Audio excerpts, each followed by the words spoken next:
Ano ang gagawin mo kung hindi mo nakuha ang pera mo mula sa paluwagan o pautang? Ilang beses na ba sa inyong nangyari ang ganitong senaryo? Sumali ka sa isang paluwagan para makatipid at makaipon. Pero nung ikaw na ang dapat tumanggap ng pera, biglang hindi na nagpakita ang organizer. O kaya naman, pinautang mo ang isang kakilala pero hindi ka na sinasagot sa chat. Ano ang pwedeng gawin sa mga ganitong sitwasyon? Pwede ba silang kasuhan? At paano mo mababawi ang pera mo? Kung gusto mong malaman ng sagot, ito ang tatalakayin natin ngayon.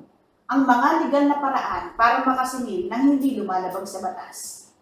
Ano nga ba ang paluwagan at pautang? Ang paluwagan ay isang impok-hulugan system kung saan ang bawat miyembro ay nag-aambag ng pera para sa isang grupo at kada buwan, isa sa kanila ang makakakuha ng buong halaga.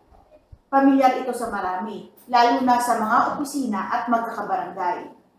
Samantalang ang pautang naman ay simpleng kasunduan ng pagpapahiram ng pera na may usapang ibabalik ito sa napagkasundo ang petsa. Minsan may interest, minsan naman ay wala.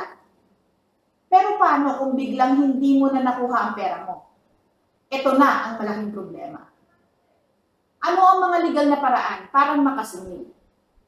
Kapag hindi mo na makuha ang pera mo, may iba't ibang legal na hakbang na pwedeng gawin, depende sa sitwasyon. Isa-isahin natin ito.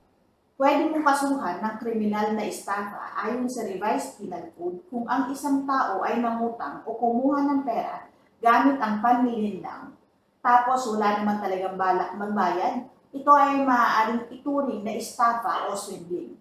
Halimbawa, isang tao ang nangolekta ng paluwagan pero hindi naman pala niya ito ibinalik sa mga miyembro.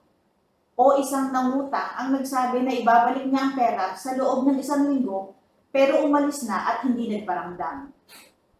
Ano ang maaaring maging parusa? Maaari siyang makulong hanggang 20 years o higit pa, depende sa halaga ng perang nakuha. Maaari rin na mag-file ng violation ng Bouncing Checks Law under Batas Pambansa 22, kung saan ang isang tao ay nagbigay ng tseke bilang pambayad pero tumalbog ito. Maaari siyang kasuhan sa ilalim ng BP 22 o Bouncing Checks Law. Halimbawa ay nag-issue ng tseke ang organizer ng paluwagan bilang bayad pero tumalbog ito dahil walang pondo. Ang maaaring parusa dito ay magbayad ng fine hanggang doble ng halaga ng tseke na tumalbog o pagkakulong ng hanggang 1 taon. Maaari ring mag-file ng small claims action para sa utang na 1 million pesos pababa sa Metropolitan Trial Court or Municipal Trial Court.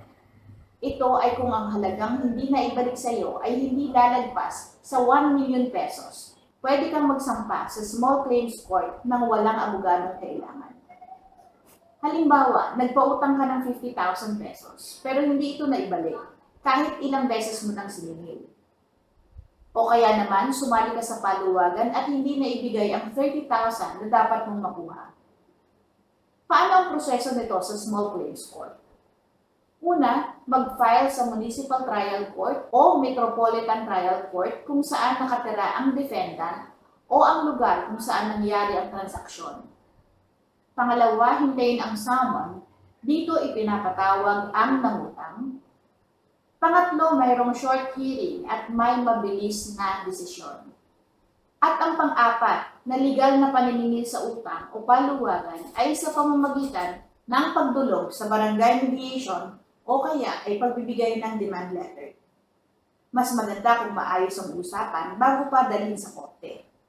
Maaari kang magpadala ng demand letter o lumapit sa barangay para magkaroon ng mediation. Sa senaryong ito, halimbawa, may pautang kang 5,000 pesos. Pero kung ayaw mong dumaan sa pagsasampa ng kaso sa korte, maaari kang dumulog sa barangay o kaya naman ay padalhan mo ng demand letter ang organizer ng paluwagan na hindi nag-remit ng pera o ang tao na nangutang sa iyo. Sa paraan ng barangay mediation o kaya ay sa pagbibigay mo ng demand letter, pwedeng magbayad na agad ang may utang o magkaroon kayo ng kasunduan. Pero paano maiiwasan ang ganitong problema?